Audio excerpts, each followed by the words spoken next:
sinalungat ang kanyang naunang pahayag tungkol sa totoong karunungan upang mas lalo pa niyang bigyang diin at linaw ang tungkol dito sa pamagitan ng pagkukumpara nito sa huwad na karunungan.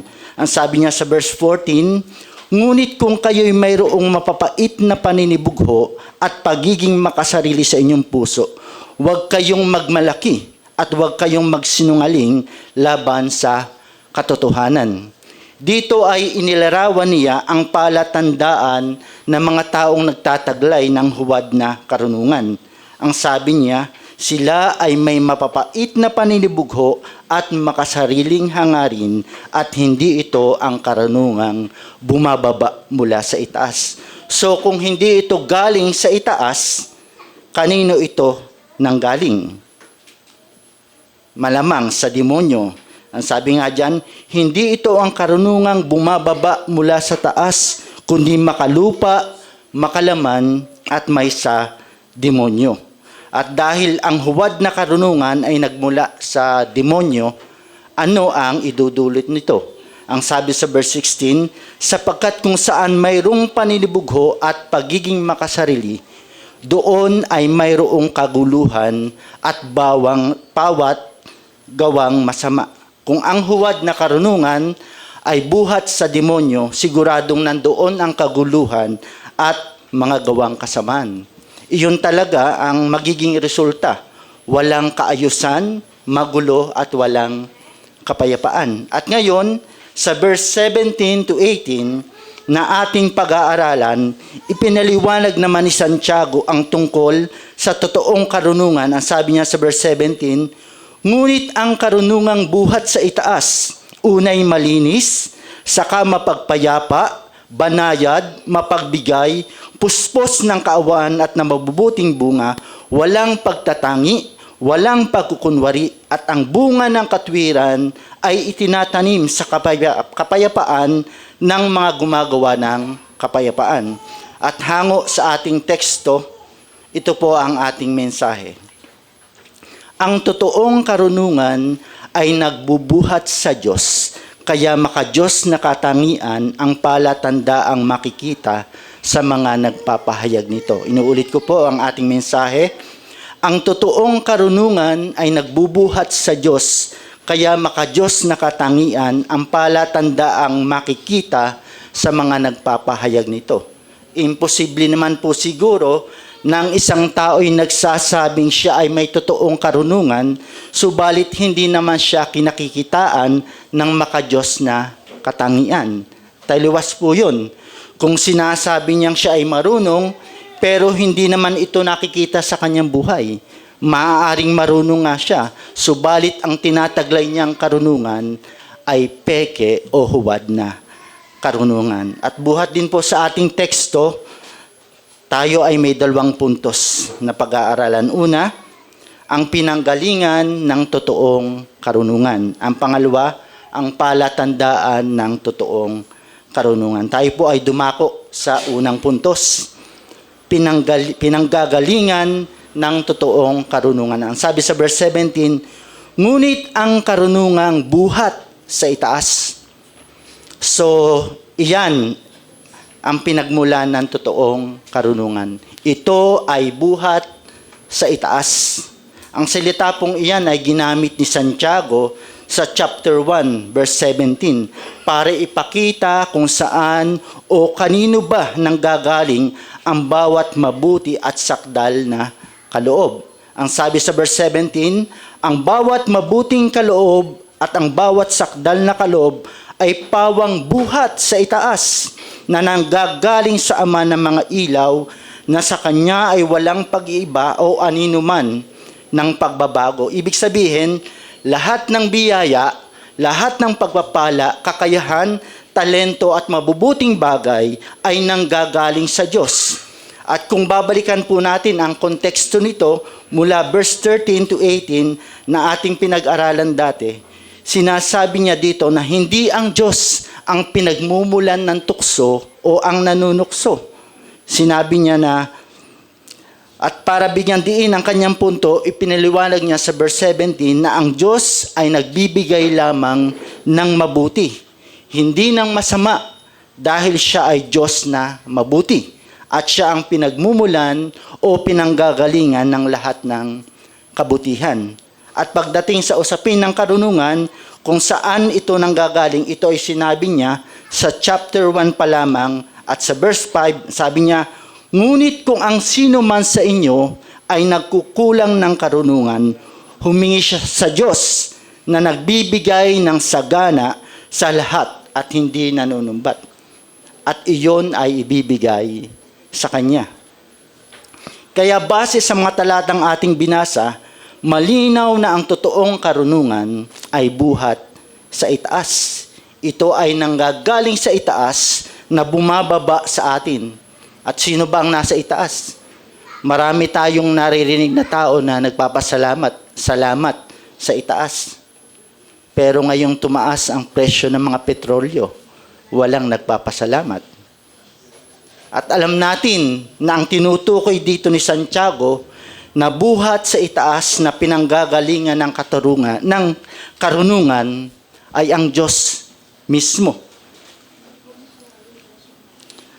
At dahil ang karunungan na sinasabi niya ay buhat sa Diyos, ibig sabihin, ang karunungang ito ay makalangit dahil ang Diyos ay nasa langit. Ang karunungang ito ay banal dahil ang Diyos mismo ay banal. Ang karunungang ito ay perpekto dahil ang Diyos mismo ay perpekto. Ang karunungang ito ay spiritual dahil ang Diyos ay espiritu. Kaya malinaw na ang pinanggagalingan ng totoong karunungan ay ang Diyos mismo. At kung gusto nating magkaroon o makita ang ganitong karunungan na buhat sa itaas, ay kailangan nating gawin, ang kailangan nating gawin ay tumingin o tingnan ng ating Biblia. Pag-aralan natin ang kanyang salita. Dahil dito natin makikita ang kapahayagan ng Diyos tungkol sa Kanya at sa kalooban niya, nang sa gayon ay makapamuhay tayo ng may karunungan. At kung ang karunungan ito ay nagmumula sa taas, ibig sabihin, ito ay salungat sa karunungang nagmumula sa mundo. Kapag binalikan muli natin ang verse 15, sabi doon, hindi ito ang karunungang bumababa mula sa taas, kundi makalupa, makalaman, may sa demonyo. Ano ang tinutukoy niya dito? Na ito ang ugali na hindi dapat nakikita sa mga totoong mananampalataya. Ang mapait na paninibugho o pagkainggit at ang makasariling hangarin sa puso na sinasabi sa verse 16. Kaya kung tayong mga mananampalataya ay nagsasabing namumuhay sa karunungang buhat sa Diyos o ipinamumuhay natin ang sinasabi ng kanyang salita, ang dapat na nakikita sa atin ay ang tanda na makalangit na karunungang ito. Pero kung ang nakikita sa ating buhay ay puro karumihan at kasalanan, kahit pa ang tingin mo sa iyong sarili ay mataas ka, kahit pa ang tingin mo sa sarili mo ay matalino ka at nakakahigit ka sa iba, ito ay patunay lamang na wala ka pa ring totoong karunungang nagbubuhat sa Diyos. At posible na hindi ka pa talaga ligtas. Marami ngayon ang nagkahangad na makapagtapos sa mataas na paaralan, mataas na edukasyon at nagpapakadalubhasa sa pag-aaral para magkaroon ng higit na kalaman sa mga bagay-bagay. Ito po ay mabuti. Wala pong masama doon. Pero kung yun lang ang hinahangad natin at wala tayong paghangad sa karunungan nagmumula sa Diyos, sayang ang ating mga pagpapagal kung ito ay panlupa lamang. Para yung peking produkto na magandang tingnan sa labas, nakakaakit, kaya marami ang tumatangkilik. Di po ba kapag may nabili tayong na hindi original na produkto, pero maganda naman ang itsura, kahit peke ito, at alam natin na kapag ito ay hindi original, tiyak na hindi ito magtatagal. Madali itong nasisira, kasi nga peke. At kapag nasira na ang produkto, anong kadalasang iniisip natin? Sayang ang perang pinambili ko. bakit ba ako nagpaloko? At nakakalungkot isipin na maraming mga nag-aangking Kristiyano ngayon ang tumatangkilik sa pekeng karunungan. Niloloko nila ang kanilang sarili. Niloloko natin ang ating sarili kung iniisip natin na ang karunungan dapat nating taglayin ay ang karunungan sa mga bagay sa mundong ito. Dahil malinaw ang sinasabi ni Santiago dito na ang totoong karunungan ay buhat sa itaas. Ito ay nanggagaling lamang sa Diyos. At ang sabi sa Kawikaan, chapter 2, verse 6, sapagkat ang Panginoon ay nagbibigay ng karunungan, sa kanyang bibig nagmumula ang kaalaman at kaunawaan. Muli ay sinasabi dito na ang Diyos lamang ang nagbibigay ng karunungan. May karunungan sa mundong ito, pero kung yun lang ang hinahangad natin, tiyak na hindi nito tayo dadalhin sa Panginoon. Tanging ang karunungang nagbubuhat sa Diyos ang magdadala sa atin sa Kanya. Ang sabi pa dyan, sa Kanyang bibig nagmumula ang kaalaman at kaunawaan. Sa Kanyang bibig, ibig sabihin kapag may nagsabi sa ating, basahin mo ito, may makukuha kang karunungan dyan, pero hindi naman nagmumula sa salita ng Diyos. Hindi ito totoong karunungan. Ituloy natin ang pag-asa sa verse 7 to 8, pinaglalaanan niya ang matuwid ng magaling na karunungan, siya'y kalasag sa mga lumalakad na may katapatan upang mabantayan niya ang mga landas ng katarungan at maingatan ang daan ng kanyang mga banal. Itong karunungang ito ay ibinibigay ng Diyos upang tayo ay makalakad ng may katapatan at upang mabantayan ang ating landas at maingatan sa ating daan. At ang sabi niya sa verse 9, kung magkagayoy, mauunawaan mo ang katwiran, ang katarungan at ang katapatan, bawat mabuting daan. Maraming nagsasabi ngayon, sumama ka sa amin, ipaglalaban natin ang katarungan. Na kapag may katwiran, ipaglaban mo. Pero taliwas naman sa sinasabi ng salita ng Diyos. Saan ba natin makikita ang katwiran, katarungan, katapatan at bawat mabuting daan? Tanging sa Diyos lamang. At ituloy po natin sa verse 10 to 12, sapagkat papasok sa iyong puso ang karunungan at magiging kaaya-aya sa iyong kaluluwa ang kaalaman. Ang mabuting pagpapasya ang magbabantay sa iyo, ang pagkaunawa ang mag-iingat sa iyo. Ililigtas ka nito sa daan ng kasamaan mula sa taong nagsasalita ng masasamang bagay. So ito yung naidudulot sa atin ng karunungang nanggagaling sa Diyos. Ito ay nagbabantay sa atin kung paano tayo mamumuhay ayon sa kalooban ng Diyos. Iniingatan tayo nito at inililigtas upang makaiwas sa kasamaan at sa mga kasalanan. At ang sabi ng Kawikaan 9:10, ang takot sa Panginoon ang pasimula ng karunungan at ang pagkakilala sa banal ay kaunawaan. Ang konteksto po sa kaubuan ng kawikaan na ito ay naglalarawan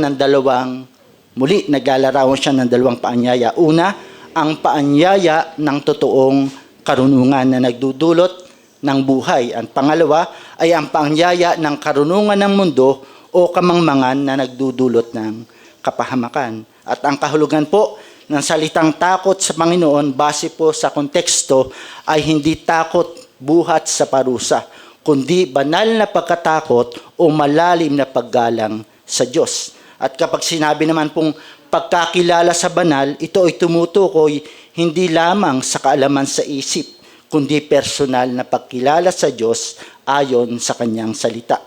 Tandaan natin na ang karunungan nagbubuhat sa Diyos ay hindi nagsisimula sa talino o edukasyon. Ito ay nagsisimula sa tamang pagkakilala ng tao sa banal at makapangyarihang Diyos na magdadala sa tao upang magkaroon ng malalim na paggalang sa Kanya at pagsunod sa kalooban niya.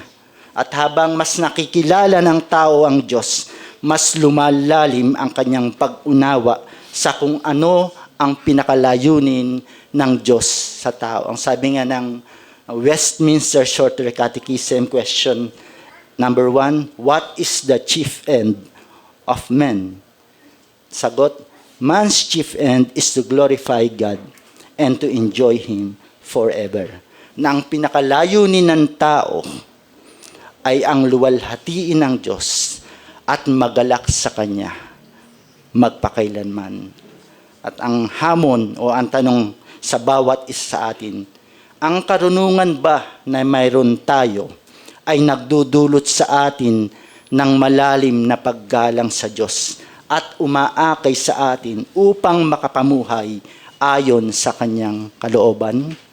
Kapatid, kung nagkukulang tayo ng karunungan, humingi tayo sa Diyos na tanging pinanggagalingan nito dahil siya ay sagana nagbibigay sa mga humihingi nito ng walang panunumbat. At kung may isang bagay tayo nga hanapin at pahahalagahan, hanapin natin at pahalagahan ang karunungan. Dahil ito ang sinasabi ng Kawikaan 23:23. Hanapin mo ang katotohanan, karunungan at unawa. Pahalagahan mo ang mga ito, huwag pabayaang mawala. Dumakon man po tayo sa ikalawang puntos. Palatandaan ng totoong karunungan. Sabi sa verse 17, itutuloy po natin. Ang karunungang buhat sa itaas, unay malinis, saka mapagpayapa, banayad, mapagbigay, puspos ng kaawaan at ng mabubuting bunga, walang pagtatangi, walang pagkukunwari. Inihayag po dito ni Santiago ang 7 palatandaan o katangian ng totoong karunungan. Kung mapapansin po natin, yung salitang unay malinis sa English translation, first pure o dalisay sa ibang salin. At ayon po sa mga commentaries, intention daw talagang bigyang diin o unahin ni Santiago ang salitang malinis o dalisay dahil mapapansin daw natin kung paano niya inihiwalay sa paglalagay ng salitang una. Tapos yung kasunod na salita, pagkatapos ng unay malinis, saka mapagpayapa, banayad at marami pang kasunod na para bang ang salitang malinis o dalisay ang pinagmulan ng lahat ng kasunod ng katangiang binabanggit. Parang ito yung nangunguna sa rank na kung wala daw itong malinis o dalisay, hindi maituturing na karunungang nagbubuhat sa Diyos. At ang salitang malinis o dalisay sa Griego ay hagnos, na ang kahulugan ay walang halong kasamaan at may malinis na motibo sa harap ng Diyos. Hindi lang ito tungkol sa pisikal na kalinisan, kundi kalinisan ng puso, isip, at layunin sa lahat ng ating ginagawa. Ibig sabihin, sa konteksto nito, ang salitang malinis o dalisay, ito ay salungat talaga sa verse 16, na ang salitang malinis na ginamit dito ay nangangahulugan na walang halong mapait na paninibugho, pagkainggit at makasariling hangarin. Ang karunungang buhat sa itaas, unay malinis. At ito ang pinakapalatandaan o pinakakatangiang higit na dapat na nakikita sa isang Kristiyano na namumuhay sa karunungang nagbubuhat sa Diyos. At ito ang ipinapahiwatig ng talatang ito na tayong mga mananampalataya ay inaasahang may malinis na pamumuhay. Anong sabi sa 1 John chapter 3 verse 2-3? Mga minamahal, ngayon ay mga anak tayo ng Diyos at hindi pa nahayag kung magiging ano tayo. Nalalaman natin na kung siya'y mahayag, tayo'y magiging katulad niya sapagkat siya'y ating makikita bilang siya at sino mang may ganitong pag-asa sa kanya ay naglilinis sa kanyang sarili gaya naman niyang malinis.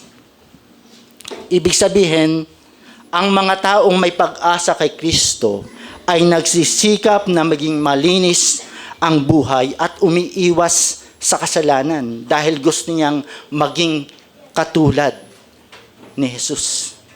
na malinis. At ang sabi ng Panginoong Hesus sa Matthew 5:8, mapapalad ang may mga malinis na puso sapagkat makikita nila ang Diyos. Kaya napakahalaga ng kalinisan, kaya ito ang inuna ni Santiago na palatandaan ng karunungang nagbubuhat sa Diyos. Kaya sino mang magsabi sa isang tao na okay ka naman, mabuti ka namang tao, basta wala kang inaapakang tao, okay na yon. Huwag mong intindihin ang maliliit mong kasalanan. Ang mahalaga, magpakabait ka. Tumulong ka sa mga nangangailangan at siguradong langit ang punta mo. Yan ang halimbawa ng huwad na karunungan. Dahil hindi po iyan ang sinasabi ng Biblia. Dahil ang sabi sa Romans 3:10, walang matuwid, wala kahit isa, walang naghahanap sa Diyos. At sa Romans 3:23, sapagkat lahat ay nagkasala at walang nakaabot sa kaluwalhatian ng Diyos. At tayo, bilang mga mananampalataya, kaya napakahalaga po ng kalinisang nagbubuhat sa tinapos na gawa ng ating Panginoong Hesukristo. At tayo po bilang mga mananampalataya, tayo ay nangangailangan ng patuloy na paglilinis sa ating kasalanan. Kagaya ni David, ang sabi niya sa awit 51 verse 7, ako ay linisin, sala ko'y hugasan, at ako'y puputi ng lubos-lubusan. Ganito ang mga mananampalataya. May pagkaunawa sila sa karumihan ng kasalanan. At ito ay hindi nagbibigay kaluguran sa Diyos. Kaya ang panalangin niya, linisin siya ng Diyos, patawarin sa kanyang mga kasalanan. Di po ba ang isang taong malinis sa bagay o sa katawan, kapag narumihan, hinuhugasan niya yung bagay na marumi. At kapag siya ay narumihan, siya ay naliligo. At itong pinakapalatandaan o katangian ng karunungan nagbubuhat sa Diyos na binibigyan diin ni Santiago. Una, ito ay malinis. Ang sunod na palatandaan, saka mapagpayapa. At ang mapagpayapa po na sinasabi dito ay mangyayari lamang pagkatapos na maging malinis. So talagang inuna yung malinis kasi may isusunod siya. Dahil malibang malinis muna ang isang tao sa kanyang kasalanan, hindi siya makakasumpong ng tunay na kapayapaan na tanging sa Diyos lamang masusumpungan. At ang mapagpayapa ay palatandaan o katangian ng isang tunay na mananampalataya dahil mayroon na siyang kapayapaan sa Diyos. Sabi sa Romans 5:1, sapagkat napawalang sala na tayo sa pamagitan ng ating pananampalataya, mayroon na tayong mapayapang ugnayan sa Diyos sa pamagitan ng ating Panginoong Hesukristo. Kaya ito ay babala sa iyo, kaibigan. Huwag kang magpakakampante na okay ka naman, payapa ka namang namumuhay, marami kang kaibigan, magaling kang makisama, kaya wala kang kagalit o kaaway. Kaya para sa iyo, payapa ang lahat. Pero nais kong malaman mo, kung wala ka pa kay Kristo, alalahanin mo ang puot ng Diyos ay nananatili sa iyo.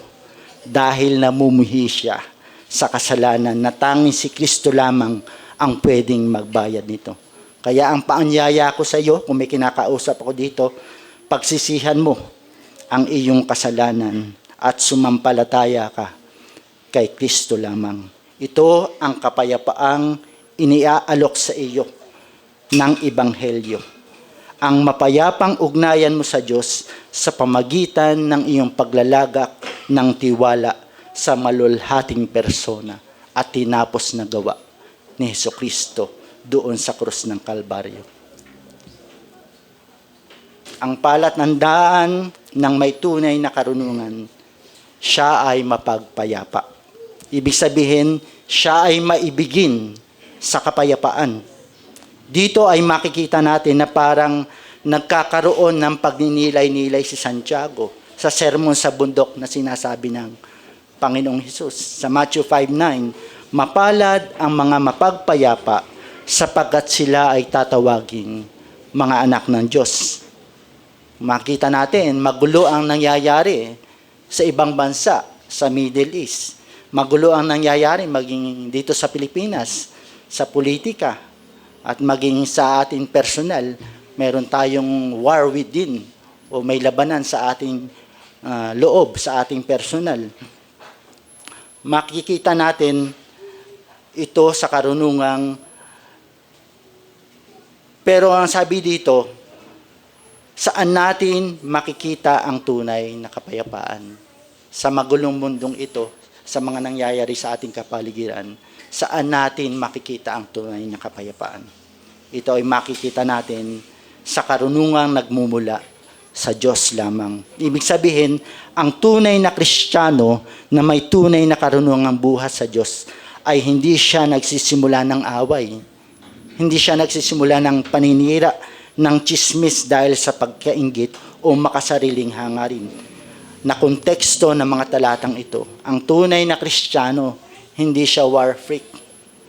Hindi siya na pinagmumula ng gulo. Sa halip, siya ang daan para sa kapayapaan at pagkakasundo. Anong sabi ni Pablo sa Filipos chapter 2 verse 3?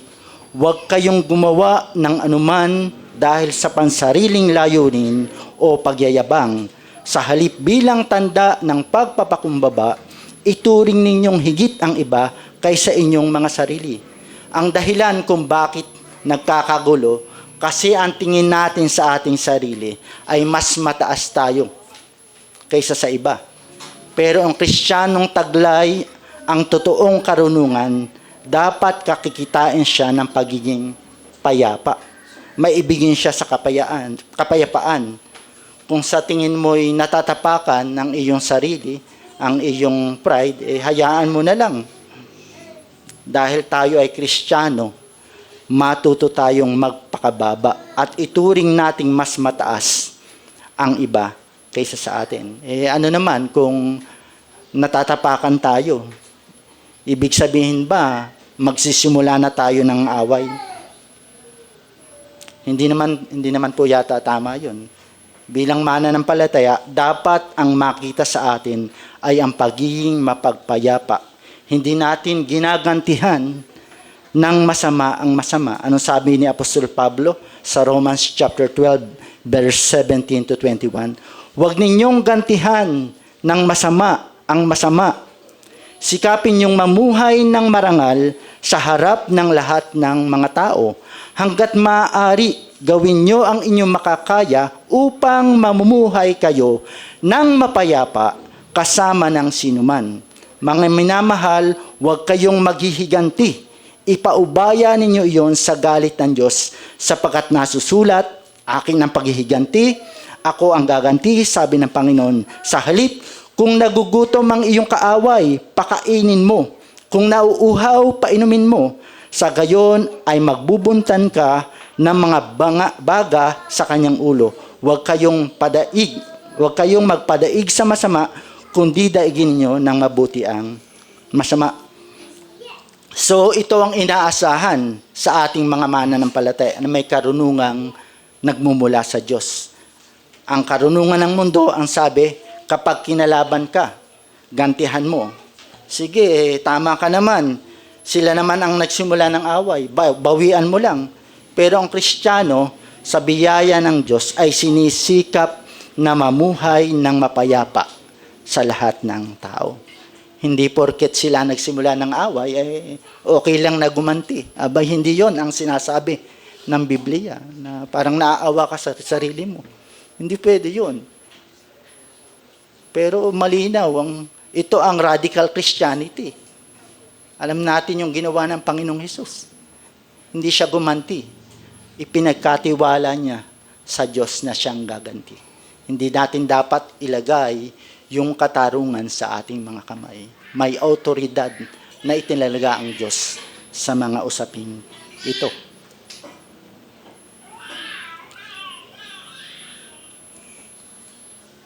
At ano po ang mga sumusunod na mga katangian o palatandaan? Ang totoong karunungan ng palatandaan ng totoong karunungan. At dahil medyo mahaba na po, ipapaliwanag ko na lang po ito ng saglit yung mga susunod. Banayad, mapagbigay, puspos ng kaawaan at ng mabuting bunga, walang pagtatangi, walang pagkukunwari. Kapag sinabi pong banayad, o ito ay kahinahunan o kapakumbabaan, o hindi marahas na pakitungo sa iba kahit pasabihing tama at nasa katiwiran tayo. Ito ang tanda ng totoong karunungan. Ito po ay diniscuss natin sa verse 13 na ang bunga ng karunungan ay may kaamuan. At ang sumunod po, mapagbigay. Ibig sabihin, marunong makinig at handang umunawa sa kapwa. Hindi ang tinutukoy nito ay mapagbigay sa ano. Ang tinutukoy po dito yung paglalaan natin ng oras. Sunod, puspos ng kaawan at mabubuting bunga. Ibig sabihin ay mahabagin at gumagawa ng mabuti sa iba. Dahil ang totoong nakatanggap ng kahabagan at kabutihan ng Diyos ay tiyak na magpapamalas din ng kahabagan at kabutihan sa iba bilang tanda ng totoong karunungan. Nahabag sa iyo ang Diyos. Nahabag sa atin ang Diyos. Sino tayo para hindi natin kahabagan ang iba? Sunod, walang pagtatangi. Ibig sabihin na pag-aralan na rin natin ito, pantay-pantay ang pagtingin sa lahat ng tao, anumang estado at kalagayan niya sa buhay, na pinag-aralan natin sa Santiago chapter 2 verses 1 to 7, yung pagtrato sa mga mahihirap at mayayamang kapatid sa loob ng iglesia. Dapat ay wala tayong pinapaboran, walang kinikilingan. Parang balita yun. Verse 7, hindi mapagpaimbabaw. Ibig sabihin, tapat at hindi nagpapanggap. Malinis o tama ang motibo ng puso sa lahat ng kanyang ginagawa. Ibig sabihin, hindi peke. Hindi ka ipokrito. At sa verse 18, at ang bunga ng katwiran ay tinatanim sa kapayapaan ng mga gumagawa ng kapayapaan. Ang sinasabi pong binhi dyan o seed sa English translation ay makadiyos na katarungan. At ito ay nagre-resulta ng katwiran. Ang talatang ito ay nagtuturo na kapag naitanim sa puso ng isang tao ang makadiyos na katarungan, ay tiyak itong magbubunga ng katwiran at kapayapaan. Kapag ang kapaligiran ay puno ng kapayapaan at hindi alitan, mas lumalago ang mabuting pamumuhay ng mga nakapaligid dito. Ito ay dahil sa Diyos na nagbibigay ng totoong karunungan sa mga naghahangad nito. Ano ang pamantayan ng mundo? Patungkol sa karunungan. Para sa mundo, ang taong marunong ay yung mga taong maraming alam. Yung taong matatalino na may sagot sa lahat ng katanungan. Pero ano ba ang pamantayan ng salita ng Diyos sa usapin ng karunungan? Ang totoong marunong ay ang mga tao na bagamat walang pinag-aralan sa mundong ito, pero sinisikap nilang tuparin ang kalooban ng Diyos. Sila ang totoong marunong. At kung ang isang tao ay talagang mananampalataya, makikita ang karunungang nagbubuhat sa Diyos, sa kalinisan, sa katwiran at kapayapaan sa kanyang buhay. At bilang pagtatapos, tandaan natin na hindi natin makukuha ang totoong karunungan kung hindi natin ito hihingin sa Diyos sa pananalangin at sa patuloy na pag-aaral ng kanyang salita sa kapahayagan ng kanyang kalooban. Ang tunay na marunong ay alam na ang karunungang ito ay nagmumula lamang sa Diyos. Kung kaya't ang totoong marunong ay hindi mayabang. Hindi siya mapagmalaki. Sa halip ay dadalhin siya ng karunungang ito para magpakumbaba. Dahil alam niya na siya ay humihingi lamang ng tulong sa Diyos para maunawaan niya ang totoong karunungan. At kapag naunawaan natin ang totoong karunungan, makikita natin ang ating sarili na kahit gaano pa kataas. Kahit gaano pa tayo kasuccessful sa buhay nito, kahit ano pa ang maabot natin sa buhay, makikita natin na tayo ay tao lamang na nangangailangan lamang ng pagtutustos ng biyaya ng Diyos. At ang karunungang ito ay mapagbiyayang ibinibigay ng Diyos sa mga nagtitiwala lamang sa Panginoong Hesukristo, sa mga nakapag-isa sa Kanya. Ang Panginoong Hesukristo, siya ang karunungan ng Diyos.